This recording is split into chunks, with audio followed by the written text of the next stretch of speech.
প্রথম মানুষ যারে বানিয়েছিলাম তার নাম হলো আদম সফিউল্লাহ। কি নাম? তার নাম হলো আদম সফিউল্লাহ। জান্নাতুল মাওয়া নামের একটা জান্নাত আছে সপ্তম আসমানের উপরে। আল্লাহ পাক পৃথিবী থেকে মাটি কালেকশন করে ফেরেশতাদের মাধ্যম দিয়ে, আমি ওদিকে লম্বা আলোচনা করব না, সংক্ষেপ যেটা বলতে চাইছি, এই আজরাইল নামের ফেরেশতা যে বর্তমানে প্রাণ নাশের দায়িত্ব পেয়েছে আল্লাহর কাছ থেকে, এই আজরাইলকে আল্লাহ পাক রব্বুল আলামিন সব সৃষ্টির প্রাণ নাশের দায়িত্ব দিয়েছেন।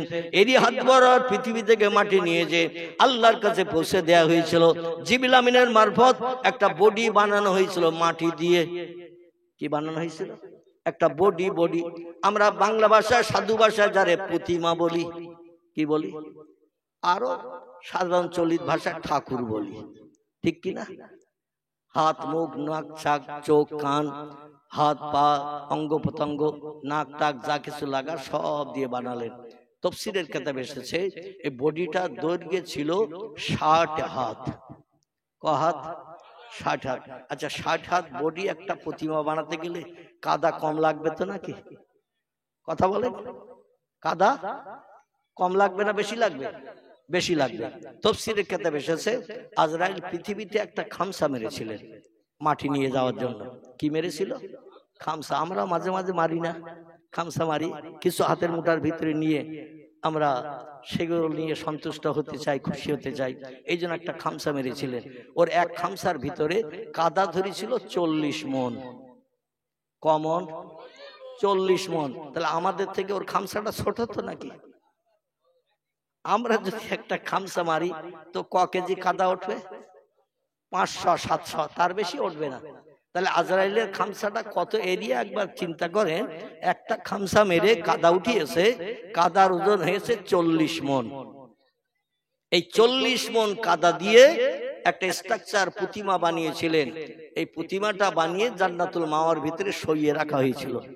আল্লাহ পাক রব্বুল আলামিন প্রতিমা কমপ্লিট হয়ে যাওয়ার পরে একটু কোন শব্দ ব্যবহার করে হযরত জিবরিল আমিনের মারফত তার দেহের ভিতরে প্রাণ সঞ্চার করেছিলেন। জোরে বলুন সুবহানাল্লাহ। প্রতিমাদের দেহের ভিতরে কোনো প্রাণ থাকে না, এই জন্য খাবার দিলে তারা খেতে পারে না, কোনো কথা বললে তারা শুনে তার দাম দিতে পারে না, কোনো খাবার রেখে গেলে তারা নিজেরাও, কোন শত্রু এসে যদি খাবার দখল করতে চায় বারণও করতে পারে না, ঠিক কিনা? একটা মাছি গায়ে বসলে তাড়িয়েও দিতে পারে না। একটা জিনিসের অভাব তাদের দেহের ভিতরে, সেই জিনিসটির নাম হলো প্রাণ। কি নাম?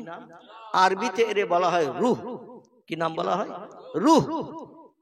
এই রূহ বা প্রাণ তার দেহের ভিতরে ছিল না, তাই অচল হয়ে জান্নাতের ভিতরে পড়েছিল। আল্লাহ বললেন, জিবরিল দেহের ভিতরে প্রাণ ঢুকিয়ে দাও। মাথার দিক থেকে গালের ভিতর দিয়ে জিবরিল একটা প্রাণ আলমে আরওয়াহ থেকে কালেকশন করে নিয়ে সমস্ত পৃথিবীর সব মানুষের প্রাণ আল্লাহ আলমে আরওয়াহ সেট করে রেখে দিয়েছেন। যখন যার যেদিন পৃথিবীতে আসার প্রয়োজন হয়, আল্লাহ পাক আলমে আরওয়াহ থেকে ফেরেশতা জিবরিলের মাধ্যম দিয়ে মায়ের রেহেমের থলিতে ঢুকিয়ে দেয়। জোরে বলুন একটু সুবহানাল্লাহ। আলমে আরওয়াহ যত প্রাণ আছে, এই সব প্রাণ খতম না হওয়া পর্যন্ত দুনিয়া ধ্বংস হবে না। সমস্ত প্রাণগুলো আল্লাহ পাক আলেম আরওয়াহ থেকে নিয়ে এই পৃথিবীতে মায়ের গর্ভে পাঠিয়ে দুনিয়ায় জন্মগ্রহণ করাবেন এবং তাদের কাজকর্মের বিচার আল্লাহ হাসরের ময়দানে করে কেউ বা হবে জান্নাতি, কেউ বা হবে জাহান্নামী। জোরে বলুন একটু আমিন। জিবরিল আমিন তিনবার দেহের ভিতরে প্রাণ ঢুকিয়ে দিল। হাত যেই বার করে নাই, দেহ থেকে প্রাণটা বার হয়ে যায়।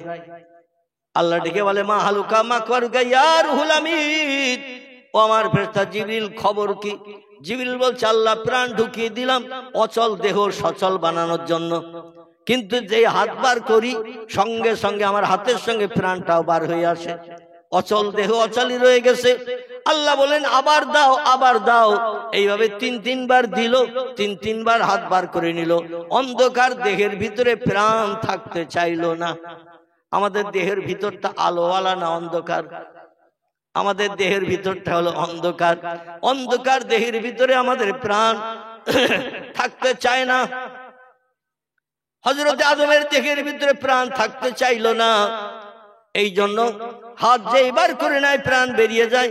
আল্লাহ বলেন, খবর কি? বলেন, আল্লাহ খবর ভালো না। বলে, ভালো না? কি খবর? বলে, দেহ সচল হলো না, এখনো অচল হয়ে পড়ে আছে। আর আল্লাহ বলেন এক কাজ করো, মা তারাইলা সামা, যেখানে তুমি দাঁড়িয়ে আছো ওইখান থেকে উপরের দিকে তাকাও। জিবরিল আমিন জান্নাতুল মাওয়া থেকে উপরের দিকে তাকালেন। তাকানোর পর আল্লাহ বলছেন, মা তারা ইয়া রুহুল আমিন, এ আমার সেরা ফেরেশতা জিবরিল, কিছু কি দেখতে পাচ্ছ? জিবরিল বলে, নাম ইয়া রব্বি, আমি দেখতে পাচ্ছি আপনার আরশের নিচে একটা উজ্জ্বল তারকা জল জল জল জল করে জ্বলছে। জোরে বলুন একটু সুবহানাল্লাহ। একটা উজ্জ্বল তারকা জ্বলছে। আল্লাহ বলেন, এই তারকাটা পূর্বে দেখেছো? জিবরিল বলে, লা ইয়া রব্বি, আমি জান্নাতের ভিতরে বহু লাইট বহু আলো দেখেছি, কিন্তু এই সুন্দর দর্শনীয় উজ্জ্বল তারকাটা আমি কোনোদিন জান্নাতেও দেখিনি। আপনার আরশের দিকে মাঝে মধ্যে তাকাই উপরের দিকে, কিন্তু এই আলোটা দেখিনি, আজকে দেখলাম।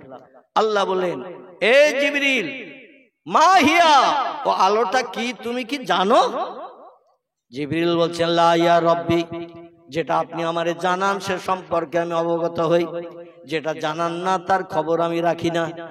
আল্লাহ বলেন, শোনো, সমস্ত সৃষ্টির পূর্বে আমি যারে বানিয়েছিলাম সেই হলো এই নূরের প্রদীপ, এই লাইটের নাম হলো মুহাম্মাদুর রাসূলুল্লাহ। জোরে বলুন একটু সুবহানাল্লাহ, আর একটু জোরে বলুন সুবহানাল্লাহ। আল্লাহ কোরআনে তত্ত্ব কোট করে দিয়েছেন, কদ জাআকুম মিনাল্লাহি নূরু ওয়া কিতাবুম মুবিন। আল্লাহ বলছেন, বিশ্ববাসী তোমাদের কল্যাণের জন্য, উপকারের জন্য, বিপদে মুসিবতে নিষ্কৃতির জন্য, সুখে বসবাসের জন্য আমি দুটি নেয়ামত অনুদান গিফট তোমাদের জন্য পৃথিবীতে পাঠিয়েছি। একটির নাম হলো কদ জাআকুম মিনাল্লাহি নূর, আমার তরফ থেকে একটা উজ্জ্বল প্রদীপ আলো লাইট পৃথিবীতে তোমাদের জন্য পাঠিয়েছি। বিখ্যাত তাফসীর কারকেরা কোরআনের তাফসীর লিখেছেন, যারা অধিকাংশ তাফসীর কারক একমত হয়ে লিখেছেন, আল্লাহ যে নূরের কথা বললেন মানুষের কল্যাণের জন্য, উপকারের জন্য পৃথিবীতে পাঠিয়েছেন, এই নূরটি অন্য কেউ নয়, এই নূরটির নাম হলো নূরে মুহাম্মাদি সাল্লাল্লাহু আলাইহি সাল্লাম। জোরে বলুন একটু সুবহানাল্লাহ। একটি জয়ীব হাদিসের ভিতরে এসেছে, আউয়ালু মা খালাকাল্লাহু নূরি। যদিও ব্যাখ্যাকারীরা মুহাদ্দিসরা এই হাদিস শরীফটাকে জয়ীব দুর্বল হাদিস বলেছেন, তো আমাদের ফুরফুরা শরীফের দাদা হুজুর পীর কেবলার কনিষ্ঠ সাহেবজাদা, যার নাম ছিল জুলফিকার আলী সিদ্দিকী, আমরা যাকে ছোট হুজুর বলে জানতাম, আমাদের এলাকায় যেথায় তিনি জলসায় আসতেন এই হাদিস শরীফটা তিনি বর্ণনা করে ব্যাখ্যা করতেন। জোরে বলুন একটু সুবহানাল্লাহ। যিনি ছিলেন আল্লাহর একজন ওলি বান্দা, অন্তরের চোখ অন্তরের কান আল্লাহ যাদের খুলে দিয়েছিলেন, তিনি কিন্তু হাদিসটা প্রতিটি জলসায়, অধিকাংশ জলসায় তিনি বর্ণনা করতেন। আল্লাহ পাক সর্বপ্রথম যেটা বানিয়েছিলেন সেটা জিবরিল আমিন নয়, ইসরাফিল নয়, মিকাইল নয়, জান্নাত নয়, জাহান্নাম নয়, অন্য কিছুই আল্লাহ বানাননি। প্রথম যেটা বানিয়েছিলেন সেটা হলো নূরে মুহাম্মাদি সাল্লাল্লাহু আলাইহি সাল্লাম। আর নূরে মুহাম্মাদি থেকে কিঞ্চিত কিঞ্চিত নিয়ে আল্লাহ পাক বাকি সৃষ্টিগুলো সব বানিয়েছেন। চিল্লাই বলুন একটু সুবহানাল্লাহ। আল্লাহ বলেন, ওই লাইটের দিকে দৃষ্টি নিক্ষেপ করো।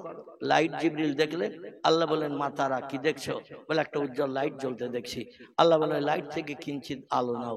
ওই লাইট থেকে কিঞ্চিত আলো তুমি তোমার কুদরতি হাত, তোমার যে হাত দিয়েছি ওই হাত বাড়িয়ে দাও, আমি আল্লাহ আমার আরশ কুরসির নিচে থেকে ওই লাইটের কিঞ্চিত আলো তোমার হাতে দিয়ে দেব। আল্লাহ পাক তার হাতে একটু আলো দিয়ে দিলেন। ওই নূরে মুহাম্মাদির লাইট থেকে আলোটা নিয়ে আল্লাহ বলেন, আগে ওই দেহের ভিতরে ঢুকিয়ে দাও, দিয়ে দেহের অন্ধকারটা দূর করো, তারপরে এবার প্রাণটা ঢুকিয়ে দাও, দিয়ে দেখো প্রাণটা সেট হয় কিনা।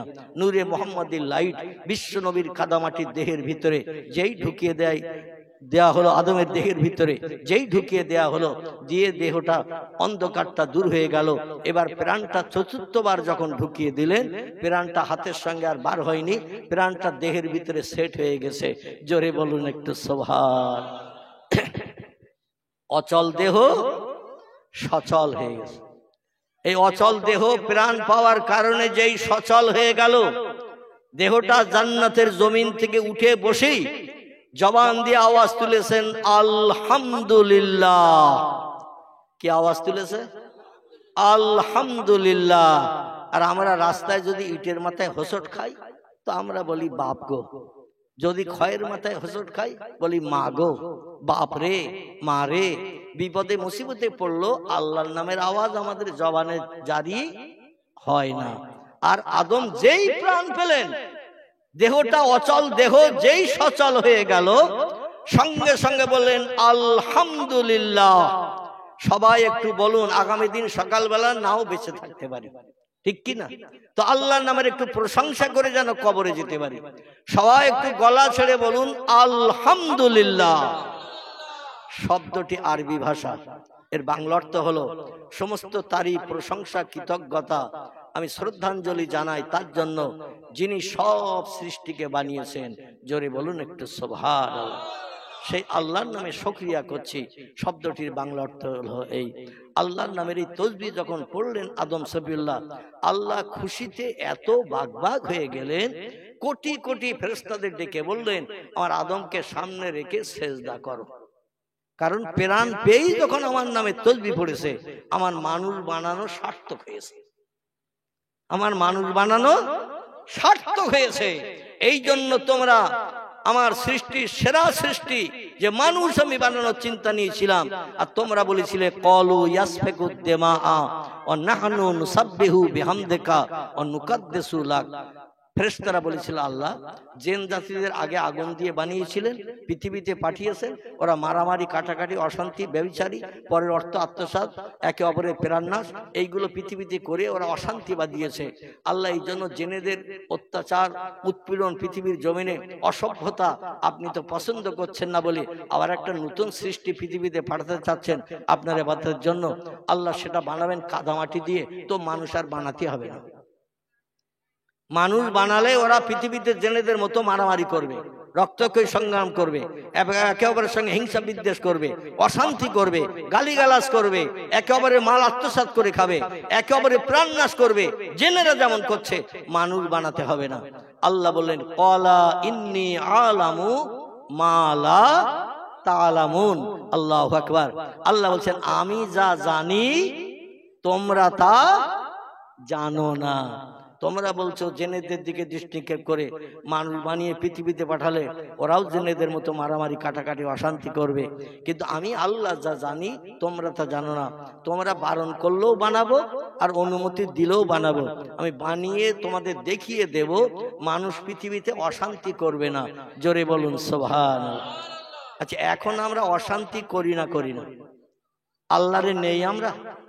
কথা বলে আমার বাবাজি মাথা নাড়া দিয়ে বলছে নেই। আচ্ছা নেই যদি আপনি বলেন, তাহলে আজকের আপনাদের এলাকায় কোনো মসজিদ আছে?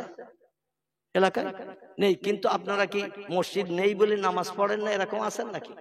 ইমানদার, মুমিন, দাড়িওয়ালা, টুপিওয়ালা এরকম মানুষ, এরা বাড়িতেও নামাজ পড়ে না পড়ে। এখন যেটা আমি আপনাদের কাছে বলতে চাইছি, মসজিদে মুয়াজ্জিন সাহেব কবার আজান দেয়? 5 বার। আচ্ছা মুয়াজ্জিন সাহেবের আজানের প্রথম ওয়ার্ড শব্দটা কি? আল্লাহু আকবার। এই আল্লাহু আকবার শব্দ দিয়ে মুয়াজ্জিন আজান ধ্বনি দেয়। আর মুয়াজ্জিন আজান দিলে প্রত্যেকটি মুমিন মুসলমান ইমানদারদের কর্তব্য হলো দুনিয়ার ব্যবসা বাণিজ্য, কাজকর্ম, বিবি বাচ্চার মায়া মহব্বত ছেড়ে শান্তির সজ্জা বিছানায় লাথি মেরে মসজিদে বা জামাত নামাজে হাজির দিতে হবে। এটা মুসলমানদের কাজ কিনা? এটা হলো ফরজ, অবশ্য কর্তব্য, আল্লাহর হুকুম। কিন্তু আমরা কি মুয়াজ্জিনের আজানের মর্যাদা দেই? কথা বলে আমরা মুয়াজ্জিনের আজানের মর্যাদা দেই না। আমরা একটু রমজান মাসে রোজা রাখি, কিছু কিছু মুসলমান আছে শিবলি সাহেব মার্কা। কি সাহেব বললাম? শিবলি খেজুর গাছ কাটে যারা, ও সপ্তাহে একদিন করে খেজুর গাছের মাথা একটু চেঁচে দেয়, আর পরের দিন সকালবেলা 1 কলসি জিরেন রস পায়। ঠিক বললাম না ভুল বললাম? আচ্ছা ওই খেজুর গাছের মাথার থেকে তারপরের দিন যে রস বার হয় ওটা জিরেন, তো ওটা কি রস? ওলা রস। আচ্ছা তারপরের দিন 3 দিনের দিন ওটারে বলা হয় নিম ঝরা। মানে ও কিন্তু আর প্রথম দিনের রসের মতো মিষ্টি মধুর হবে না, ও হবে তিতো। ঠিক কি না? রমজান মাসে একটু রোজা রাখলাম, একটু মসজিদে গেলাম, রমজানের রোজা রেখেছি তাই, আর রমজান পেরিয়ে গেছে, টুপি আড়ার মাথায় উঠে গেছে। ঠিক না ভুল? টুপি আড়ার মাথায় উঠে গেছে। পাঞ্জাবি কোন বস্কার ভিতরে ঢুকেছে আল্লাহই খবর রাখে। ঈদের দিন একটু পাঞ্জাবির খবর হবে। ঠিক বললাম না ভুল বললাম? বছরে 2 দিন একটু পাঞ্জাবির খোঁজ হয়, আর সারা বছর প্যান্ট আর শার্ট। ঘোড়া যেমন দাঁড়িয়ে দাঁড়িয়ে পেশাব করে, দাঁড়িয়ে খায়, দাঁড়িয়ে ঘুমায়, ঘোড়ার যেমন সব কাজ দাঁড়িয়ে, মুসলমান বর্তমানে এমন পোশাক পরা শুরু করেছে, এরাও এখন আর বসে পেশাব করার সুযোগ পায় না। এরাও ঘোড়ার মতো দাঁড়িয়ে দাঁড়িয়ে খানাখন্দ, বাগান, বিল সব ভরাট করে দিয়ে দিচ্ছে। জোরে বলুন একটু নাউজুবিল্লাহ, জোরে বলুন নাউজুবিল্লাহ। আল্লাহ নবী সাল্লাল্লাহু আলাইহি ওয়াসাল্লাম বলছেন, মান আহাব্বা সুন্নতি ফাকাত আহাব্বানি ওমান আহাব্বানি কানা মাই ফিল জান্নাহ। জোরে বলুন একটু আল্লাহু আকবার। রাসূল বলছেন, যে লোকটি আমার মতো মাথায় টুপি দিল, আমার মতো মুখে দাড়ি রাখলো, আমার মতো হাঁটুর নিচে লম্বা জামা পরিধান করে রাস্তাঘাটে, পথে, হাটে, মাঠে, মার্কেটে, বাজারে, শ্বশুর বাড়ি, জামার বাড়ি, যেথায় যাক না কেন, আমি মুহাম্মদ আমার বাহ্যিক সুন্নত হলো তিনটি। একটি হলো মাথার টুপি, 2 নম্বর মুখের দাড়ি, 3 নম্বর হাঁটুর নিচে লম্বা জামা। এই বাহ্যিক সুন্নত তিনটি যে লোকটি ভালোবেসে আমার সুন্নতকে পছন্দ করে দেহের সঙ্গে অ্যাডজাস্ট করে নিল, কানা মাই ফিল জান্নাহ, আমি আর সেই লোকটি আল্লাহর বেহেশতের ভিতরে এক জায়গায় বসে বসে সুখ ভোগ করব। নারায়ে তাকবীর। টুপি মাথায় দেওয়া ভালো না খারাপ? ভালো। মুখে দাড়ি রাখা ভালো না খারাপ? কিন্তু আমাদের যুবক ভাইদের এমন চিন্তা ভাবনা, এক্ষুনি যদি 24 বছর বয়সে, 30 বছর বয়সে মুখে দাড়ি রাখি, তাহলে আমি বুড়ো দাদার মতো হয়ে যাব, কোনো যুবতী মেয়ে আমার দিকে আর ফিরে তাকাবে না। ঠিক বললাম না ভুল বললাম? যুবতী না তাকায়, না তাকাক, ওরা তাকালে তো তোমার চোখের জেনা হবে। তুমি হাত দিয়ে কোনো খাবার অবৈধ মেয়ের হাতে তুলে দিলে হাতের জেনা হবে। জেনা শুধু গুপ্তঙ্গের হয় না, চরিত্র নষ্টের শুধু জেনা হয় না, জেনা চোখের হয়, জেনা কানের হয়, জেনা ঠোঁটের হয়, জেনা জিভের হয়, জেনা পায়ের হয়। কোন অবৈধ মেয়ে রাত 1:30টার সময় ফোন করেছে, অমুক জায়গায় তোমার যেন কাল 4:30টার সময় বিকালে পাই। ও সারা রাত বলছে আল্লাহ কখন সকাল হবে, আর তাড়াতাড়ি কাজ সেরে বিকাল 4:30টায় যেতে বলেছে, 3:30 যে হাজির দেবো 1 ঘন্টা আগে। এখানকার ছেলেরা ভালো, এই জিরাকপুর তো নাকি জায়গা না, জিরাকপুরের ছেলেরা ভালো, এরা মোবাইল মোটে ব্যবহার করে না, আর রাতের বেলা সুইচ অফ করে রাখে, যাতে অবৈধ কোনো মেয়ে যেন ফোন করার সুযোগ না পায়। এখানকার ছেলেদের নামে কোনো বদনাম দেব না, কারণ আমার আবার বাড়ি যাওয়া দুষ্কর হবে, ঠিক কি না? স্লোগান দেবে, হুজুরে ধর খা কত কষে নেই, আমাদের নামে বদনাম দিয়েছে। আজ মোবাইল হলো অপকর্মমূলক কাজের 1 নম্বর হাতিয়ার। চরিত্র নষ্টের মূল কারখানা হলো মোবাইল। ঠিক বললাম না ভুল বললাম? এই মোবাইল মেশিন কাছে থাকলে দিনের বেলা, দিনের ভিতরে 24 ঘন্টা, রাত দিনের ভিতরে যত সময় না ঘুমাবেন, আপনার যে কত মিথ্যা কথা বলতে হয় তার ঠিক ঠিকানা নাই।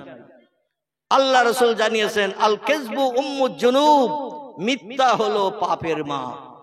তিরমিজি শরীফের হাদিস। রাসূল বলছেন, যে লোকটি একটা বার মিথ্যা কথা বলে, একটানা 40 দিন তার কোনো ইবাদত বন্দেগী আল্লাহর দরবারে কবুল হয় না।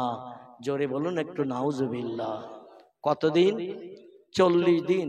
একটা বার মিথ্যা কথা বললে 40 দিন নামাজ, কালাম, কোরআন তেলাওয়াত, জিকির, আজকার কিছুই আল্লাহর দরবারে কবুল হবে না। 40 দিন পর্যন্ত আপনার মিথ্যার সংশোধনের জন্য আল্লাহ সময় দিয়েছেন। আচ্ছা, 39 দিনের মাথায় যে যদি আবার একটা মিথ্যা বলে, 40 পার হয়নি, 39 দিনের মাথায় ওইখান থেকে আবার ঠেলা হবে 40 দিন। এইভাবে ঠেলতে ঠেলতে দেখা যাবে জীবনের কোন নামাজ, কোন ওয়াজ নসিহত, কোন কলেমা শরীফের জিকির, তাসবিহ, তাহলিল, সুবহানাল্লাহ, আলহামদুলিল্লাহ, লা ইলাহা ইল্লাল্লাহর জিকির আল্লাহর দরবারে কবুল হয়নি। জবান নোংরা করেছি তাই। মিথ্যা বলা মানে হলো জবান নোংরা করা। এই জবান নোংরা করলে নোংরা জবানের কোনো তোহফা আল্লাহ গ্রহণ করবেন না। আমার ভাইরা, এই মোবাইল মেশিন হলো মানুষের চরিত্র নষ্টের একমাত্র মূল কারখানা হিসাবে আজ বিবেচিত হয়েছে। দেখবেন যাদের কাছে মোবাইল মেশিন থাকে, এরা কথায় কথায় প্রায় মিথ্যার আশ্রয় নেয়। বন্ধু ফোন করেছে, কোথায় আছিস? বলছে আমি এখন বসিরহাট মার্কেটে আছি। ও বাড়ি বোর সঙ্গে গল্প করতেছে, মানে টাকা পাবে বন্ধু, তো টাকা সাথী আসবে, তো বাড়ি বোর সঙ্গে গল্প করতেছে। বলে কোথায় আসিস? বলছে আমি বসিরহাট মার্কেটে বাজার করতেছি। আবার ঘন্টা 1.5 পরে ফোন করেছে আরেক বন্ধু, বলে কোথায় আসিস?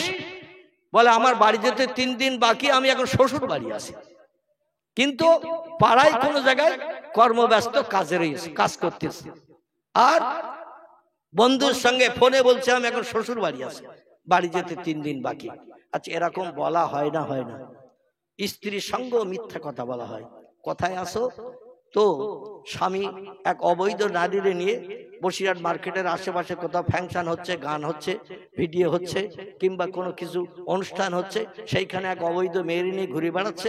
স্ত্রী জিজ্ঞাসা করছে, রাত হয়ে গেছে 10:30 11টা, এখনো বাড়ি আসলে না? বলছে আমি আকবরের দোকানে ওখানে বসে আছি।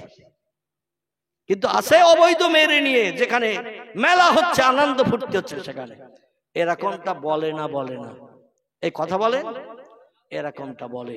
আর এই কথা বলার কারণে, মিথ্যার আশ্রয় নেওয়ার কারণে আজকের আমাদের আমল কালাম আল্লাহর দরবারে কিছুই কবুল হয় না। আল্লাহর কাছে কিছু চাইলেও আল্লাহ দেয় না। আমার ভাইরা খুব ভালো করে শুনবেন, আমি আর লম্বা আলোচনা আপনাদের এগিয়ে নিতে যাচ্ছি না, কারণ পিছনে একটি উদ্দেশ্য চিন্তা ভাবনা আছে আমার, সেদিকে আপনাদের নিয়ে যাব। প্রিয় নবী মুহাম্মদ রাসূলুল্লাহকে মক্কার মানুষ ডেকে বলল, মুহাম্মদ কিরকম তুমি সকল বিশ্ববাসী শিক্ষক, টিচার, জ্ঞানী, তোমার একটু পরীক্ষা করব। রাসূল বললেন, নাম ইয়া জাদ্দি, ইয়া আম্মি, ইয়া আখি, ও আমার পাড়ার দাদারা, ও আমার পাড়ার চাচারা, ও আমার পাড়ার ভাইরা, আপনারা আমার যদি পরীক্ষা করতে চান পরীক্ষা করতে পারেন, কোনো আপত্তি নাই। জোরে বলুন সুবহানাল্লাহ।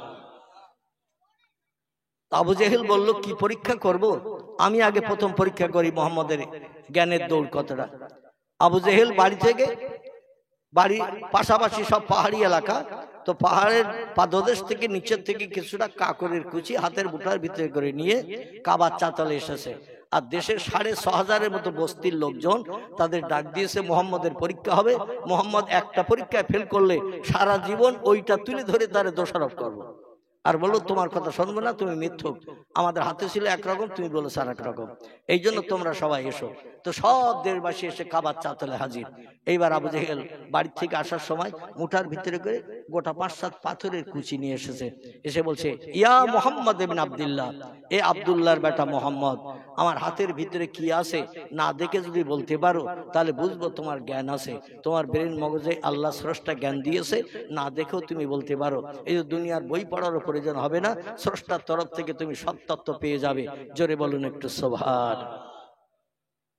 রাসূল বললেন, চাচা কি হাতে করে নিয়ে এসেছেন? আমিও দেখি নাই, দেশের জনগণ কাবার চাতলে যারা আছে তারাও কেউ দেখে নাই। তো আপনার হাতের মুঠা খুলতে হবে না, ওই মুঠার ভিতরে যা নিয়ে এসেছেন, আমি মুহাম্মদ ব্যক্তিকে, নবী না সাধারণ মানুষ, আপনার হাতের মুঠার ভিতরের ওই পাথরের কুচি, ওই জবান খুলে তত্ত্ব দিয়ে দেবে ইনশাআল্লাহ। জোরে বলুন একটু সুবহানাল্লাহ। আবু জেহেল মুখ কালো হয়ে গেছে, বলে, হায় রে, গোপনে কেউ দেখে নাই, আড়াল করে পাহাড়ের পাদদেশ থেকে গোটা কয়েক পাথরের কুচি মুঠার ভিতরে করে নিয়ে এসেছে, এলাকার কেউ জানে না, কেউ খবর রাখে না। আর মুহাম্মদ কি করে তত্ত্ব দেবে? আবার বলল, আপনার হাতের ভিতরে যে পাথরের কুচি আছে, ওই জবান খুলে তত্ত্ব দেবে আমি কে? আল্লাহ নবী বললেন, ইয়া আইয়ুহাল হাজার, এ পাহাড়ের পাথরের কুচি, মানা, আমি কে একটু পরিচয় দাও। পাথরের কুচির আল্লাহ জবান খুলে দিয়ে দিলেন। পাথরের কুচি বলতে শুরু করলো, আনতা রাসূলুল্লাহ, আনতা নবী আল্লাহ, আনতা খাতামান নবিয়্যিন, লা শাক্কা ফিহি। জোরে বলুন একটু আল্লাহু আকবার। আল্লাহ রাসূল বলেন, মা সামেতা ইয়া আম্মি, ও চাচা, এখন হাতের মুঠা খোলো নাই, মুঠার ভিতর থেকে আওয়াজ জারি হয়ে গেছে, আওয়াজ চালু হয়ে গেছে। আর আমার সম্পর্কে আপনার মুঠার ভিতরে পাথরের কুচি কি তত্ত্ব দিয়েছেন? ও দেশবাসীরা, তোমরা কি সবাই শুনতে পেয়েছো? সবাই বলে, নাম ইয়া মুহাম্মদ ইবনে আব্দুল্লাহ, ও মক্কার অধিবাসী আব্দুল্লাহর বেটা, মুঠা এখনো খোলে নাই, মুঠার ভিতরে কি আছে আমরা দেখি নাই, তুমি অ্যাডভান্স তত্ত্ব দিয়েছো পাথরের কুচি। আর পাথরের কুচির আল্লাহ জবান খুলে দিয়ে, তোমার স্রষ্টা তার জবান খুলে দিয়ে আমাদের কাছে তত্ত্ব দিয়েছে, তুমি হলে আখিরি জমানার নবী, তুমি বেশক আল্লাহর রাসূল, এ কথায় কোনো সন্দেহ নাই। রাসূল বললেন, তাহলে আমি পয়গম্বর কিনা? ও চাচা বলেন। চাচা বলল, 3 দিন সময় দিতে হবে, এক্ষুনি তথ্য দেয়া যাবে না। বিশ্ব নবী এক দিন এক একটা তথ্য দিয়েছে, আর ওরা তথ্য শুনে হা হয়ে বাড়ি চলে গেছে, কলেমা পড়তে চায়নি। দাওয়াত দিয়েছিল মক্কা নগরীতে 13 বছর, ক বছর? 13 বছর। শেষে যখন সব প্রশ্নের উত্তর পয়গম্বর এক এক করে দিল, ওরা বলল মোহাম্মদ কি বড় জাদুকর তা ঠিক নাই। ও মোহাম্মদ, আমরা একটা প্রশ্ন নিয়ে এসেছি। আল্লাহ রাসূল বললেন, মা সালাকা ইয়া আম্মি ইয়া জাদ্দি, ও পাড়া দাদারা চাচারা, কি প্রশ্ন আবার নিয়ে এসেছো? বলে আমাদের এই মক্কা নগরী থেকে একদল ব্যবসায়ী, 15 থেকে 16 জন ব্যবসায়ী সিরিয়ার দেশে ব্যবসা করতে চলে গেছে 1.5 মাস আগে। ক মাস? 1.5 মাস আগে ব্যবসা করতে চলে গেছে সিরিয়ার দেশে।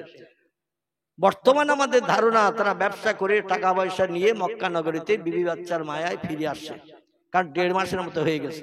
বর্তমানে আজকের এই দুপুর বেলা আমাদের দেশের ব্যবসায়ীরা কোথায় কোন জায়গায় আছে, এই তত্ত্বটা মক্কা নগরীর কাবার চাতলে দাঁড়িয়ে যদি তত্ত্বটা সঠিক বলতে পারো, তাহলে আমরা সন্দেহ করব না তুমি আল্লাহর পয়গম্বর, আমরা সবাই মেনে নেব, বিশ্বাস করব।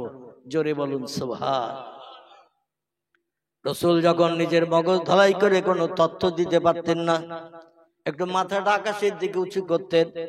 আল্লাহ কোরআনে জানিয়ে দিলেন, মা ইয়ান্তিকু আনিল হাওয়া ইন হুয়া ইল্লা ওয়াহয়ু ইউহা।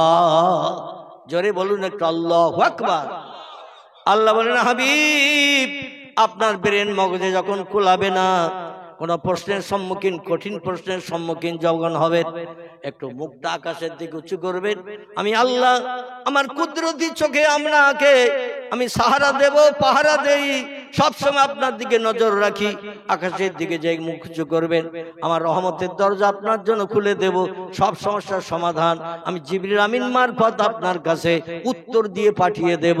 জোরে বলুন একটু সুবহানাল্লাহ। কোন প্রশ্নের সম্মুখীন যখন হবে, নিজের মগজ ধলাই করে কোনো উত্তর দেবেন না, কারণ একটা উত্তর যদি ওরা ভুল পেয়ে যায়, ওইটা তুলে ধরে আপনাকে ঠাট্টা বিদ্রুপ করবে, অপমান করবে। ওই দিন তুমি তো সঠিক তথ্য দিতে পারোনি, তোমার মগজের জ্ঞান লোপ হয়ে গিয়েছিল, মগজের জ্ঞান কম হয়ে গিয়েছিল। এই জন্য নিজের তরফ থেকে কোনো প্রশ্নের উত্তর দেবেন না। ইন হুয়া ইল্লা ওয়াহয়ু ইউহা, আমার তরফ থেকে আসমানি জ্ঞান জিবরিল আমিন মারফত আপনার কাছে যখন না পৌঁছাবে, তত সময় জবান বন্ধ করে রাখবেন। জিবরিল এসে যখন তথ্য দেবে, সেই তথ্যটা জনগণকে জানিয়ে দেবেন, কারণ আল্লাহু আলিমুন বিজাতিস সুদূর, আমি আল্লাহ হলাম সব জ্ঞানীর সেরা জ্ঞানী। বান্দাদের অন্তরে গোপন খবর রাখি, বান্দা চোখের ইশারায় যে কথা বলে সেটাও পর্যন্ত আমি আল্লাহ বুঝি। জোরে বলুন একটু সুবহানাল্লাহ। আমার ওহী অপেক্ষা করবেন। আল্লাহ পাকের পয়গম্বর মাথার আকাশের দিকে উঁচু করেছেন, সঙ্গে সঙ্গে আল্লাহ বলে, ইযহাব ইয়া জিবরিল ইলা রাসূলিহি, ও আমার ফেরেশতা জিবরিল রে, তাড়াতাড়ি করে আমার পয়গম্বরের কাছে যা। মক্কার মানুষ প্রশ্ন করেছে, আমার পয়গম্বরের কাছে জানতে চেয়েছে। মক্কার অধিবাসী 15 থেকে 16 জন ব্যবসায়ী সিরিয়ার থেকে সংসারের উন্নতির জন্য সিরিয়ার দেশে ব্যবসা করতে গিয়েছে। এখন বর্তমানে তারা কোথায় কোন জায়গায় আছে এই তথ্যটা জানতে চাইছে। যেটা আমরা দেখতে পাই না, সেটা দেখতে পাই কে? জোরে বলেন। আমরা যে খবর জানতে পারি না, সেটা আগে জানতে পারে কে? আমরা যে কাজটা তাড়াতাড়ি করতে পারি না, সে কাজটা তাড়াতাড়ি করতে পারে কে? সে কাজটি করতে পারেন আল্লাহ, সেটা দেখতে পান আল্লাহ। সে খবরটা সবার আগে শোনেন আমার আল্লাহ। আল্লাহ বলছেন, জিবরিল আমার নবীর কাছে খবর পৌঁছে দে, আমার নবীরে বলে দে, বর্তমানে মক্কার অধিবাসী ব্যবসায়ীরা মদিনা থেকে 8 কিলোমিটার দূর মক্কার দিকে যেতে একটি জায়গা আছে, জায়গাটির নাম হলো জুল হলাইফ। কি নাম বললাম? এই জায়গাটির নাম হলো জুল হলাইফ। ওইখানে মক্কার ব্যবসায়ীরা ক্লান্ত পরিশ্রান্ত হয়ে, কিছু খেজুর গাছ আছে ওইখানে, খেজুরের বাগান, ওই বাগানের খেজুর গাছের পাতার ছায়ায় বসে বসে বিশ্রাম করছে। বর্তমানে এই সময় আমার নবীকে যে তথ্যটা জানিয়ে দাও, আমার নবী যেন প্রশ্নের সম্মুখীন হয়ে লাজবাব না হয়। জোরে বলুন একটু সুবহানাল্লাহ। এই জন্য হাদিস শরীফে পয়গম্বর জানিয়েছেন, মান কানা লিল্লাহি কানাল্লাহু লাহু, যে লোকটি আল্লাহর আপন হয়ে যায়, আল্লাহ তার আপন হয়। জোরে বলুন একটু সুবহানাল্লাহ। আমরা তো মেম্বারের আপন, প্রধানের আপন, এমএলএর আপন, বন্ধুর আপন, এমন করে স্ত্রীর আপন, স্ত্রী যেটা বলে সেটা শুনি। বাপ মাকেও পর্যন্ত মাঝে মাঝে গলা ধাক্কা দিয়ে থাকে। তবে আপনাদের এখানে এরকম ছেলে ঠেলে নাই। অনেক জায়গায় এমন খবরও পাওয়া যায়, বাপ মারে বৃদ্ধাশ্রমে যে রেখে এসেছে সংসার জীবনে স্ত্রীকে নিয়ে সুখ ভোগের জন্য, এমনকি গলা ধাক্কান দিয়ে বার করে দিয়ে বলছে, বাপের বাড়ি যা, খেতে আর দেব না।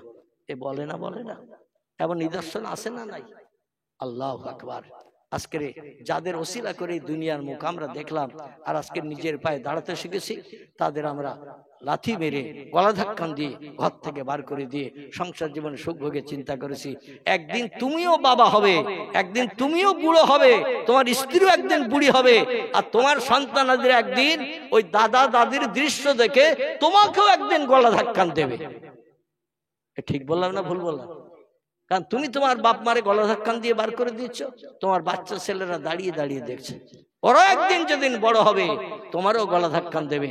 কারণ বাংলা একটা প্রবাদ আছে, দেখা দেখি চাষ, গায়ে গায়ে বাস। একদিন সন্তানেরা তোমার গলা ধাক্কান দেবে, সেদিন বলবে দাদারে দাদিরে মাটির খুঁড়িতে করে খেতে দিয়েছিলে, এমন করে মাটির কোটরায় করে পানি দিয়েছিলে, এখন তোমাদের কেন কাঁচের গ্লাস দেব? তোমাদেরও সেই মাটির কোটরা খুলি রেখে দিয়েছি, এখন তোমাদেরও দেব। কারণ তোমরা অচল, আয় ব্যয় করতে পারো না, কিছু দিতে পারো না। এখন বাপ দাদা কে যেমন পরিচয় দিয়েছিলে, যেমন শিক্ষা দিয়েছিলে, তেমন হয়ে গেছে। পয়গম্বর মুহাম্মদ রাসূলুল্লাহ মক্কাবাসীদের ডেকে বলেন, এ মক্কাবাসীরা, বর্তমান আজকের এই দুপুর বেলা তোমাদের পাড়া প্রতিবাসী ব্যবসায়ীরা মদিনার দেশের জুল হলাইব বলে একটি খেজুর বাগান আছে, ওই জায়গায় গাছের তলায় বসে ক্লান্ত দেহ বিশ্রাম করে একটু ক্লান্তি দূর করছে। জোরে বলুন সুবহানাল্লাহ। বলে ওদের বাড়ি আসতে কতদিন লাগবে? রাসূল বলেন 13 থেকে 14 দিনের মাথায় তারা ঘরে ফিরতে পারবে। ওরা অপেক্ষা করতে লাগলো, তোমার কথাটা কেমন বাস্তব সত্য এটা আমরা একটু যাচাই করব, যাচাই করে দেখব। 13-14 দিনের মাথায় মক্কার ব্যবসায়ীরা 15-16 জন মানুষ ফিরে এসেছে। আসলে কাবার চাতলে তাদের ডেকে বলছে, অমুক দিন এইবার এই সময়ে তোমরা কোথায় ছিলে বলো? সবাই এক বাক্যে বলছে, আমরা চিন্তা ভাবনা করে দেখলাম এখান থেকে 13 মতান্তরে 14 দিন আগে মদিনার দেশের একটি জায়গাটির নাম হলো জুল হলাইব, সেখানে কিছু খেজুর গাছের বাগান আছে, ওই বাগানে সূর্যের রৌদ্র থেকে নিষ্কৃতির জন্য গাছতলায় বসে বসে আমরা একটু বিশ্রাম করছিলাম। জোরে বলুন সুবহানাল্লাহ। আল্লাহ নবী বলেন, মা সামেতা ইয়া জাদ্দি ইয়া আম্মি ইয়া আখি, ও পাড়ার দাদারা, ও পাড়ার চাচারা, ও পাড়ার ভাইরা, তোমাদের পাড়া প্রতিবাসী ব্যবসায়ীদের মুখে কি শুনলে?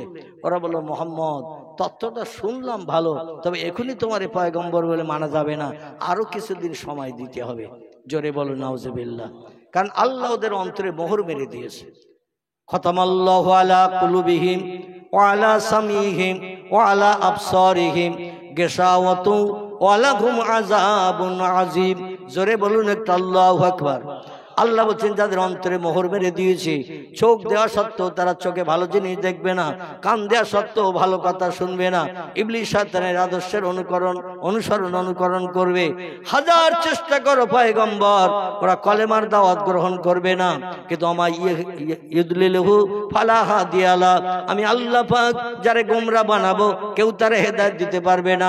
মাইয়াহদিকিল্লাহু ফালা মুদিল্লা লা, আমি আল্লাহ যারে হেদায়েত দেব কেউ তারে গোমরা বানিয়ে রাখতে পারবে না।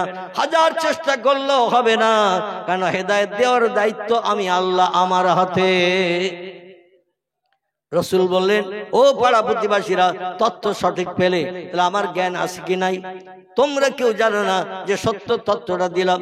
বলে, মুহাম্মদ তত্ত্ব দিয়েছো, আরো কত প্রশ্নের উত্তর তুমি দিয়েছো, গাছ কথা বলিয়ে দিয়েছো, জঙ্গলের চতুষ্পর্যন্ত হরিণ পর্যন্ত তোমার পায়ের কাছে সে মাথা নত করে কথা বলে তোমার পয়গম্বরের পরিচয় দিয়েছে।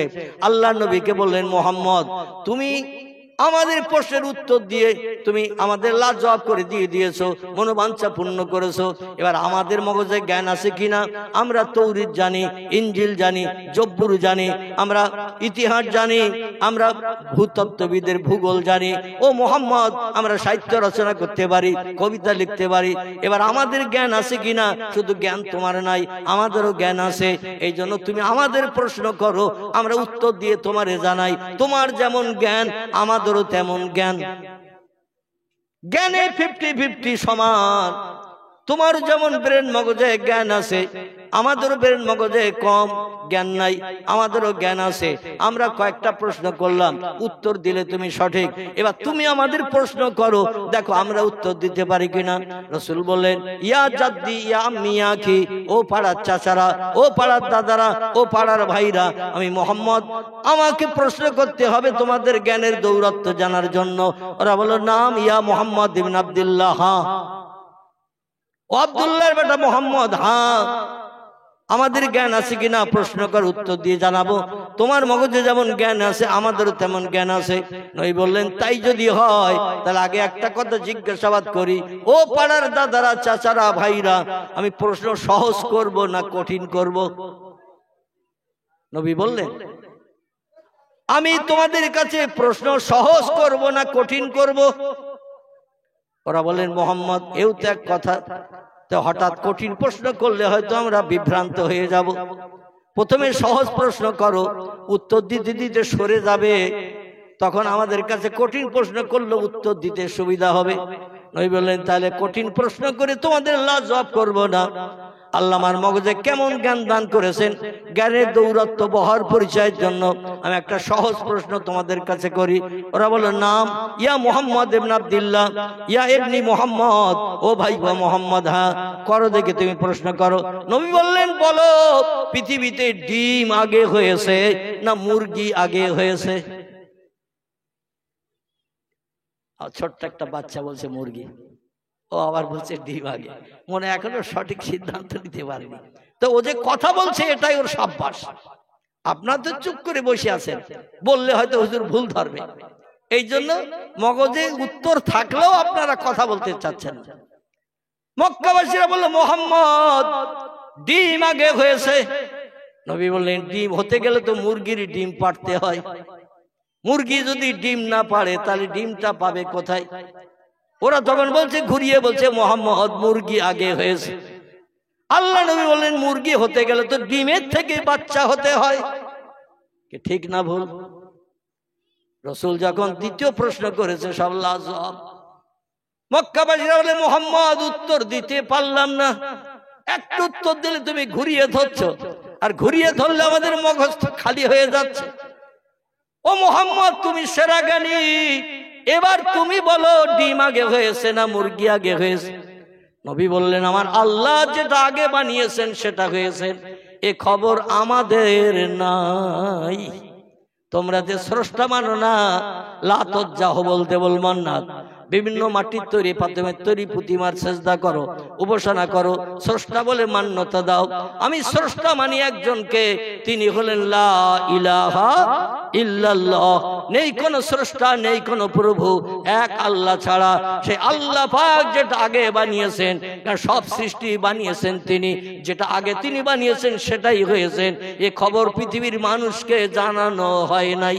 আল্লাহ বলছেন, এমন কিছু তত্ত্ব আমার নিজের হাতে রেখে দিয়েছি, সবগুলো বান্দাদের কিয়ামত পর্যন্ত জানতে দেব না, কারণ সবগুলো জেনে নিলে বান্দারা আমারে আর নেবে না, আমারে আর নেবে না। কবে কোন দিন পশ্চিম দিকে সূর্যোদয় হবে, কোন বিজ্ঞান, কোন দর্শন, কোন ইঞ্জিনিয়ার, কোন ডাক্তার, কোন মাস্টার, কোন ভূতত্ত্ববিদ, কোন ঐতিহাসিক আজ পর্যন্ত তথ্য দিতে পেরেছে যে অমুক বছরের এই মাসের এই তারিখে সূর্য পশ্চিম দিক থেকে উদয় হবে, পূর্ব দিকে অস্তমিত হতে যাবে, দুনিয়া ধ্বংস হবে। অনুফিখা ফিস-সূরে ফাইযাহুম মিনাল আজদাসে ইলা রাব্বিহিম ইয়ানসিলুন। জোরে বলুন একটা আল্লাহু আকবার। কোরআনের সূরা ইয়াসিনের ভিতরে আল্লাহ তথ্য কোট করে দিয়েছেন, যেদিন পশ্চিম দিক থেকে সূর্যোদয় হবে, আমার একজন ফেরেশতা আছে, নাম তার ইসরাফিল, তাকে তার সিংহায় দিয়ে আমি বসিয়ে রেখে দিয়েছি। হাজার হাজার লক্ষ লক্ষ বছর ধরে একটা সিংহা দিয়ে বসিয়ে রেখেছে। যেদিন বললো সিংহার এক মুখে ফু দে, ও সেদিন ফুৎকার করবে, যখন ফু দেবে আর এক মুখ দিয়ে সুপার সাইক্লোন, টর্নেডোর ঘূর্ণিঝড় পৃথিবীতে শুরু হয়ে যাবে। সেদিন 9টা ধানের চাল কটা হয় এটা গোনার সময় মানুষ পাবে না। আজ পর্যন্ত কোন বিজ্ঞান বলতে পেরেছে কবে দুনিয়া ধ্বংস হবে? আচ্ছা, দুনিয়া কি এই যেরকম আছে এইরকম কি সারা জীবন থাকবে? বিজ্ঞানীরাও একমত পৃথিবী ধ্বংস হবে, ধূলিসাৎ হবে।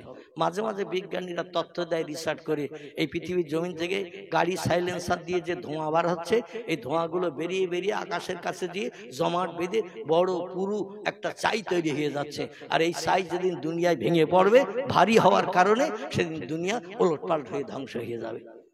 অনেক বিজ্ঞানী আবার বলে 2012 সালের এই তারিখে দুনিয়া ধ্বংস হয়ে যাবে। এই বলেছিল না? মাঝে মাঝে বিজ্ঞানীরা তথ্য দেয়। আল্লাহ বলছেন আল্লাহু আলিমুন বিজাতিস সুদূর, যা তোমরা জানো না সে আমি জানি। আমার খবর নিয়ে তোমরা মাথা ঘামিয়ে পাগল হইও না। জোরে বলুন একটু সুবহানাল্লাহ। আমার ভাইরা, আমি আপনাদের কাছে বলতে চাইছি, এই জন্য কোরআনী জ্ঞান একটু নিতে হবে, কোরআনী জ্ঞান একটু শিক্ষা নিতে হবে। কোরআনী জ্ঞান যদি মগজে থাকে, কোরআনী জ্ঞান যদি শিক্ষা নিতে পারে, তাহলে ইবলিস শয়তান আমাদের ধোঁকা দিয়ে, প্ররোচনা দিয়ে কুপথগামী করতে পারবে না, ঈমান নষ্ট করতে পারবে না। কবরে যাওয়ার পরে দুনিয়া হলো ক্ষণস্থায়ী, আর দুনিয়া জিফাতুন ও তলাবুহাল কেলাব। নবী বলছেন পৃথিবী হলো পচা গলা লাশ সদৃশ্য, আর এর আসক্তকারী হলো কুকুরের দল। কুকুর সে যে দুনিয়াদারিতে মত্ত হয় না।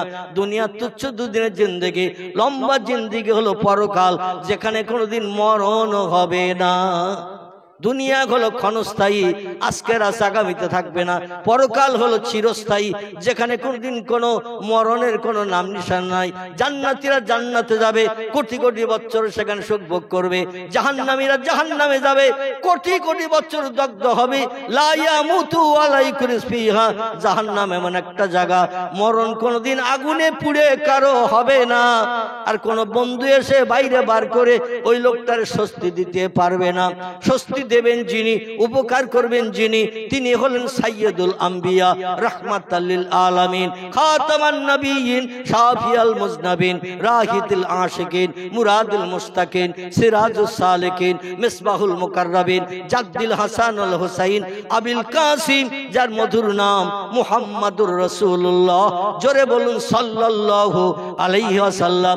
নবী বলছেন লা ইয়াদখুলুল জান্নাহ, আমি মুহাম্মদ অত সময় পর্যন্ত আল্লাহর জান্নাতে বেহেশতে ঢুকবো না, হাত্তা ইয়াতাক্কে ওয়ায়ুখরিজু মিনান নার, জাহান্নামের আগুন থেকে ওই লোকটারে টেনে বার না করব, যে লোকটি সারা জীবনের আমল নামায় যাররা পরিমাণ সৎ কাজ রয়েছে। আল্লাহ নবী বলছেন যার আমল নামায় সৎ কাজ ভালো কাজ রয়েছে যাররা পরিমাণ, ক্ষুদ্র পরিমাণ, মান ক্বালা লা ইলাহা ইল্লাল্লাহু ওয়া ফি কলবিহি উজনুন জাররাতিন মিন খায়র, রাওয়াহু মুসলিম। পবিত্র মুসলিম শরীফের হাদিস। আল্লাহ নবী বলছেন 100 দানা পরিমাণ কলেমার মর্যাদা নিয়ে কোনো ব্যক্তি যদি কবরে হাজির হয়, তার ওই যাররা পরিমাণ সৎ কাজের জন্য আমি মুহাম্মদ জাহান্নামের আগুন থেকে টেনে বার করে তাকে জান্নাতে না ঢুকানো পর্যন্ত জান্নাতের সুখ আমি উপভোগ করব না। পৃথিবীতে আর যত ধর্মীয় নেতা আছে, রামকৃষ্ণ পরমহংসদেব, বুদ্ধদেব, গৌতম দেব, এমন করে মহাবীর, আচার্য কেশবচন্দ্র সেন, যীশুখ্রিস্ট, মোজেস থেকে শুরু করে এমন করে আর যত ধর্মীয় নেতার নাম আমরা ইতিহাস আলগা করলে দেখতে পাই, কোন ধর্মীয় নেতা হাসরের মাঠে বিপদের দিন জনগণের পাশে দাঁড়াবে এমন তত্ত্ব কেউ দিয়েছে? এমন তত্ত্ব কেউ দিতে পারেনি। রামকৃষ্ণ পরমহংসদেব দেয়নি, বুদ্ধদেব দেয়নি, গুরু নানক দেয়নি, মহাবীরও দেয়নি, আচার্য কেশবচন্দ্র দেয়নি, যীশুখ্রিস্ট দেয়নি, মোজেস দেয়নি, বালক ব্রহ্মচারী কেউ দেয়নি। এ তত্ত্ব দিয়েছেন তিনি, আমাদের পয়গম্বর যিনি। জোরে বলুন একটু সুবহানাল্লাহ। তাহলে এই পয়গম্বরের সঙ্গে একটু ভালোবাসা স্থাপন করার দরকার আছে না নাই? একটু ভালোবাসা স্থাপন করলে, তার সঙ্গে সম্পর্ক ভালো রাখলে বিপদের দিন তিনি আমাদের পাশে দাঁড়াবেন। আর আমরা যদি তার সঙ্গে সম্পর্ক দূরে রাখি, আমাদের কথা তিনি খেয়াল করবেন না। আল্লাহর পয়গম্বর বলছেন লা ইয়াদখুলুল জান্নাহ, আমি মুহাম্মদ তত সময় পর্যন্ত বেহেশতে ঢুকবো না, হুরগেলেমানদের নিয়ে আনন্দ ফুর্তি করব না, সুখ উপভোগ করব না, যত সময় না পর্যন্ত আল্লাহর নামের সঙ্গে আমার নামের কলেমা সারা জীবনে একটা বার মাত্র পড়েছে। কবার? একবার মাত্র পড়েছে। সে লোকটাকেও আমি জাহান্নামের আগুন থেকে টেনে বার করে জান্নাত হালাল বানিয়ে দিয়ে সর্বশেষে আমি মুহাম্মদ জান্নাতে যাব। জোরে বলুন একটু সুবহান। এই জন্য আমাদের ভারতবর্ষের একজন উচ্চ শিক্ষিত ধর্মীয় নেতা, যার নাম হলো গুরু নানক। কি নাম বললাম? শিখেদের ধর্মীয় নেতা যিনি, পাঞ্জাবি বলি যাদের, পাঞ্জাবি। আমাদের ভারতবর্ষের একটি অঙ্গরাজ্য, নাম হলো তার পাঞ্জাব। নাম জানেন তো? পাঞ্জাব উত্তরে। এই পাঞ্জাবে জনসংখ্যায় অধিক বাস করে যারা, এরা হলো পাঞ্জাবি শিখ। ওদের ধর্মের নিদর্শন চারটি। কটি বল? ওদের ধর্মের নিদর্শন চারটি। যেখানেই থাক না কেন, পশ্চিমবাংলায় থাক, বিহারে থাক, উড়িষ্যায় থাক, কর্ণাটকে থাক, রাজস্থানে থাক, সুরাটে, মিরাটে, গুজরাটে, যেখানেই পাঞ্জাবিরা থাক না কেন, ওরা ধর্মীয় নিদর্শন পরিত্যাগ করে না। যেখানেই থাক না কেন, ওদের ধর্মগুরু, ধর্মীয় সুন্নত, ধর্মীয় নিদর্শন ওরা মেনে চলে। রাস্তাঘাটে, পথে, হাটে, মাঠে, যেখানেই থাকে ওরা পাল্টায় না। ওদের ধর্মীয় সুন্নত হলো চারটি, গুরু নানকের আদর্শের বৈশিষ্ট্য। একটি হলো মাথায় পাগড়ি দেওয়া। কি দেওয়া বললাম? পাগড়ি দেওয়া। 2 নম্বর হলো মাথার চুলের ভিতরে কিছুটা চুল নিয়ে একটা বেনি বিবনি লম্বা শিখকে রাখা। দেখবেন ওদের মাথায় সব চুলগুলো ছোট, মাঝখানের কাছে কিংবা এক সাইডের দিকে এক পাশে কিছুটা চুল লম্বা বেনি গেঁথে রেখেছে। আমাদের মেয়েরা যেমন লম্বা চুলের বিবনি গাঁথে, ওই রকম করে বেনি বিবনি গেঁথে রেখেছে। এটা গুরু নানকের সুন্নত ছিল, আদর্শের বৈশিষ্ট্য, তাই ওর অনুচরেরা মেনে চলে। 3 নম্বর হলো পাঞ্জাবিরা মুখে দাড়ি রাখে। কি রাখে? মুখে দাড়ি রাখে। 4 নম্বরের বৈশিষ্ট্য হলো প্রত্যেকটি শিখ যেথায় থাক, ওদের 4 নম্বরের ধর্মীয় সুন্নত বৈশিষ্ট্য হলো 2 হাতে 2টো বালা পরিধান করতে হয়। কি পরতে হয়? 2 হাতে 2টি বালা। আমাদের মেয়েরা যেমন চুড়ি পরে, চুড়ি, ওরা 2 হাতে 2টি বালা পরিধান করে। আমাদের নবীর বাহ্যিক সুন্নত হলো 3টি। একটা মাথায় টুপি, 2 নম্বর মুখের দাড়ি, 3 নম্বর হাঁটুর নিচে লম্বা জামা। কিন্তু আমরা সুযোগের সদ্ব্যবহার করি। কি ঠিক বললাম না ভুল বললাম? আমরা সুযোগের সদ্ব্যবহার করি। যেখানে টুপি মাথায় দিলে অসুবিধা নাই সেখানে দেই, আর যেখানে টুপি মাথায় দিলে একটু ঠাট্টা বিদ্রুপের পাত্র হতে হবে, টুপি সেখানে বস্কার ভেতরে রাখি। ঠিক না ভুল? মুখে দাড়িও রাখি না। রাসূল বলছেন, মান কাতাল্লাহিয়া ফা কাতালানি, যে লোককে আমার সুন্নত দাড়িতে খুরকেসি লাগিয়ে দাড়ি কর্তন করে হনুমান বানর মার্কা চেহারা বানালো, ফা কাতালানি, সেজন্য আমি মুহাম্মদ আমারে মার্ডার করে দিয়ে দিল। দাড়ি কাটা মানে রাসূলের মার্ডার করা। আপনার কাছে জিজ্ঞাসাবাদ করি, একটা মানুষের প্রাণ নাশ করলে লোকটা জান্নাতি হবে না জাহান্নামী হবে? কথা বলে। লোকটি হবে চির জাহান্নামী। কোন মানুষের প্রাণ নাশ করা শরীয়ত অবৈধ।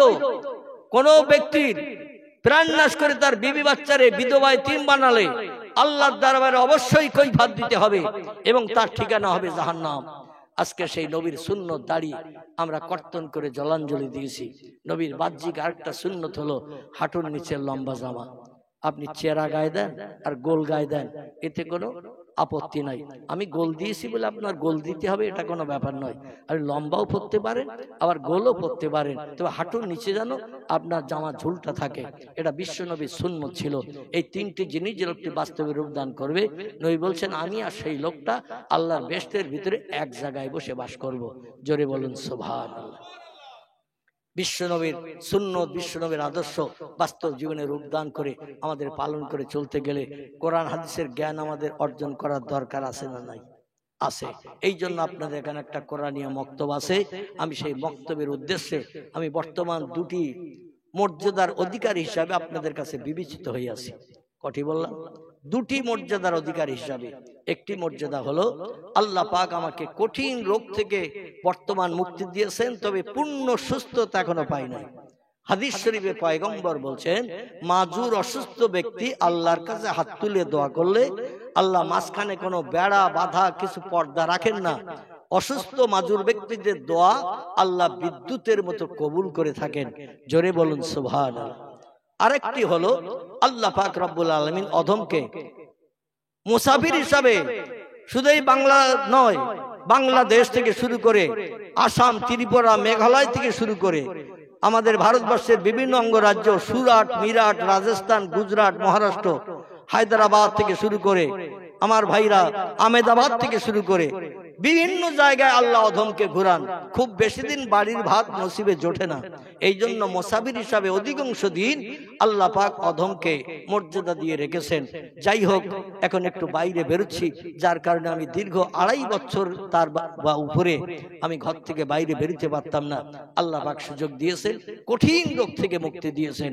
আপনারা শুনলে তাজ্জব হয়ে যাবেন, কম বেশি 3 বছর আমার এই কঠিন কিডনি রোগ থেকে মুক্তি পেতে যে 80 লক্ষের মতো টাকা খরচ হয়েছে।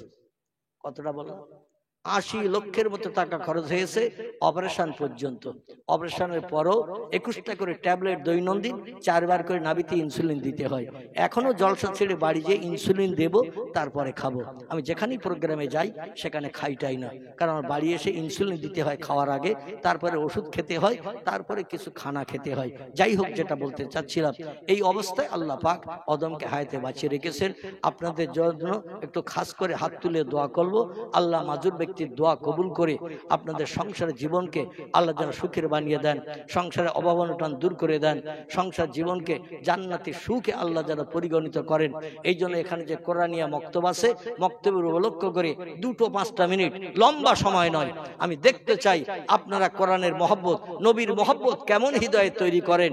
ওয়াজ শুনছেন 1-1.5 ঘন্টা হয়ে গেছে না? হয়েছে না? 1-1.5 ঘন্টার বেশি হয়ে গেছে, এখনো দোয়া সবরে সানি বাকি। আমি 2-5টা মিনিট মক্তবের উন্নতির জন্য আপনাদের কাছে হাত পাতবো। 100 টাকা, 200 টাকা, 500 টাকা পকেটে যদি না থাকে প্রতিশ্রুতি দেবেন 1000 টাকা, 2000 টাকা, যাতে কোরআনিয়া মক্তব কিয়ামত পর্যন্ত চালু থাকে। আর কোরআনের শাফাত হাসরের মাঠে যখন কেউ কারো পাশে দাঁড়াবে না, কোরআনের শাফাত আল্লাহ নসিব করিয়ে যেন জান্নাত হালাল বানিয়ে দেন। সকলে বলুন আমিন। যারা এসেছেন পকেটে করে নিয়ে 100, 200, 20, 50 টাকা হাতের ময়লা, আজকের আছে কালকে থাকবে না, কিন্তু আল্লাহর ব্যাংকে জমা করলে আল্লাহ 10 থেকে 70 থেকে 700 গুণ যাজা হাতে হাতে আল্লাহ দেখিয়ে দিয়ে সংসারে উন্নতি দান করেন। সকলে বলুন আমিন, জোরে বলুন আমিন। কোরআন এসেছে মান জা আবিল হাসানাতে ফালাহু আশরু আমসালিহা। আল্লাহ বলেন আমার ব্যাংকের বইতে আমার কোরআনের ইজ্জতের খাতিরে, মসজিদের খাতিরে, মাদ্রাসার ইজ্জতের খাতিরে, কোরআনী তালিমের জায়গার খাতিরে যারা 1টা টাকা দান করে, আমি 10 টাকা হাতে হাতে লাভ দেখাই। যে বান্দা চাওয়ার আগে ভালো কাজে, চাওয়ার আগে দান করে, আমি 10 গুণ থেকে 70 থেকে 700 গুণের যাজা শ্রীবৃদ্ধি করিয়ে আঙুল ফুলিয়ে কলা গাছ বানাই। জোরে বলুন একটু সুবহানাল্লাহ। তাকে অভাব থেকে আমি আল্লাহ সচ্ছলতা সফলতা দান করি।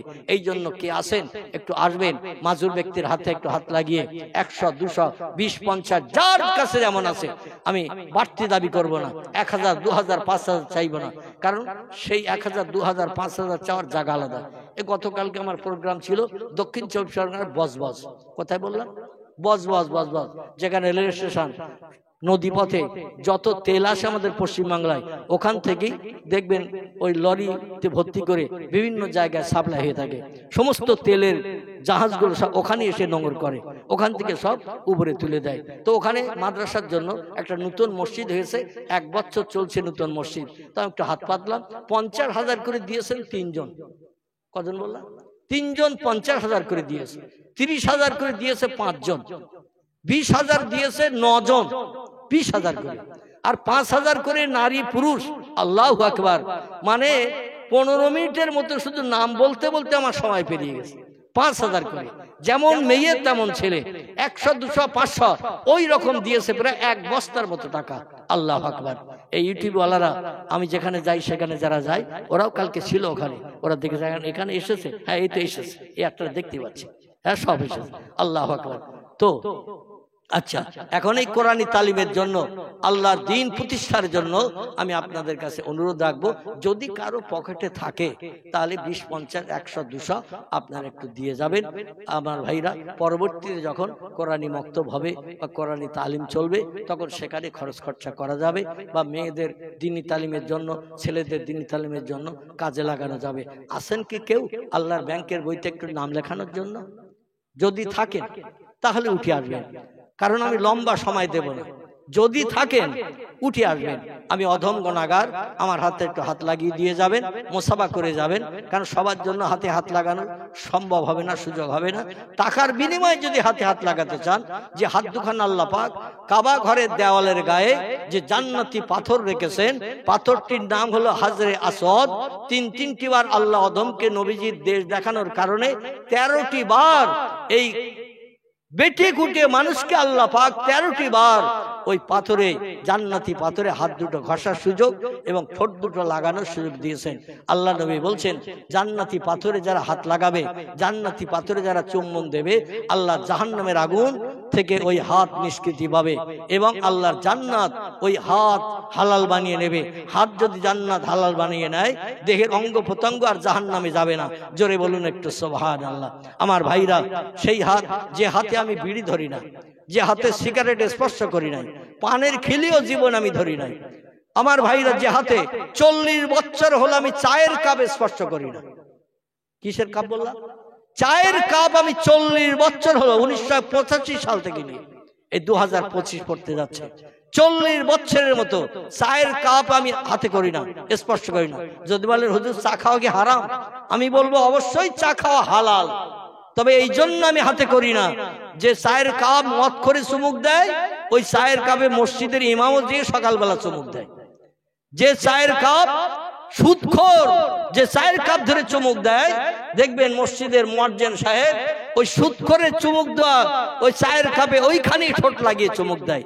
মনের দুঃখে সুদখোর মদখোরের ঠোঁট লাগানো কাপে যাতে অধমের ঠোঁট না লাগে, এই জন্য 40 বছরের মতো আমি কোনো বাজারে কোন জায়গায় চায়ের কাপ স্পর্শ করি না।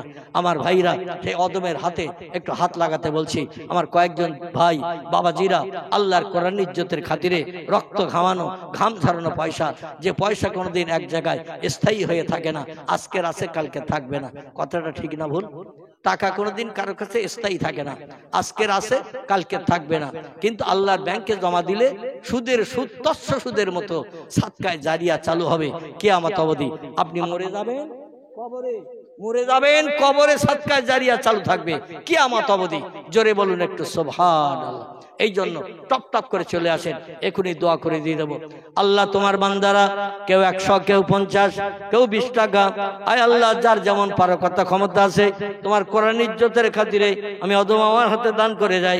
একজন আমার বাবাজি দিলেন 100, আরেকটা ছোট্ট বাচ্চা ছেলে দিয়ে গেল এমন করে 50 টাকা, আরেকটা ছোট্ট বাচ্চা দিয়ে গেল 50 টাকা, আমার আরেকজন যুবক ভাই তিনি দিয়ে গেলেন 50 টাকা। আল্লাহ যে যা দান করছেন, দানকে কবুল করুন, মনোবাঞ্ছা পূর্ণ করুন, উদ্দেশ্য সফল করুন, কাল পরকালে ভালো দান করুন। কিয়ামতের কঠিন দিন, মুসিবতের সময়, যেদিন বাপ ছেলের হবে না, ছেলে বাপের হবে না, মা মেয়ের হবে না, আপনজন আত্মীয় স্বজন কেউ কারো দিকে ফিরেও তাকাবে না, সেদিন দান, আয় আল্লাহ তোমার দানখানি বান্দাদের জন্য নাজাতের ওসিলা বানিয়ে দিয়ে তোমার দয়ার জান্নাত, জান্নাতুল ফেরদাউস হালাল বানিয়ে দেবেন। সকলে বলুন আমিন, জোরে বলুন আমিন। দানে যারা দান করে তারা, দানে যারা দান করে তারা থাকে না কো বসে, পরকালের আশায় তারা দান করে যায় এসে। মাছ খাবেন, গোশ খাবেন, হজম হয়ে যাবে, আল্লাহ রাস্তায় দান করিলে ও ভাই কবরে যেয়ে পাবেন। সকলে বলুন আমিন, সকলে বলুন আমিন। নারে তাকবীর। দান কারিগণ বলুন জিন্দাবাদ, দান কারিগণ বলুন জিন্দাবাদ। এদের পিতামাতা বলুন জান্নাতি, জোরে বলুন জান্নাতি। নারে তাকবীর। টাকা ভালো, পয়সা ভালো, টাকা ভালো, পয়সা ভালো, আরো ভালো সোনা, দুদিন পরে হবে রে তোর বাঁশবাগানের কোনা। দানকারীরও পিতা মাতার সুখে রেখো কবরে, নূরের টুপি মাথায় দিয়ে উঠায় কাল হাসরে। সকলে বলুন আল্লাহুম্মা আমিন। নারে তাকবীর। দান কারিগণ বলুন জিন্দাবাদ, দান কারিগণ বলুন জিন্দাবাদ।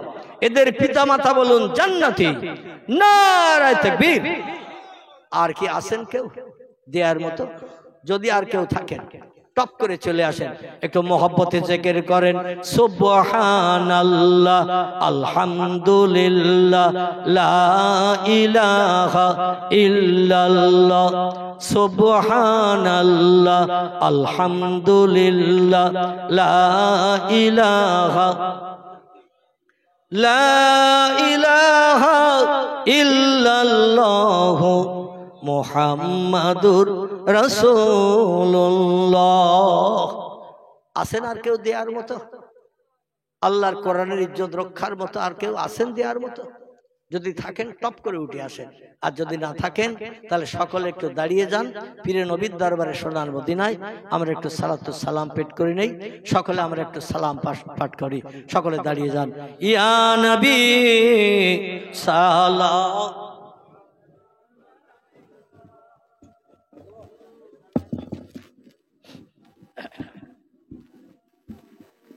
ইয়া হাবিব সালাম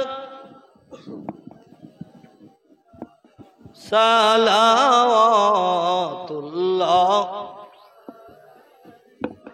নবীজির আব্বা আব্দুল্লাহ রাসূলুল্লাহ আম্মা আমিনা হাবিবির দুদুমা হালিমা দয়ার নবীর রওজা মদিনা ইয়া নবী সালাম আলাইকা ইয়া রাসূল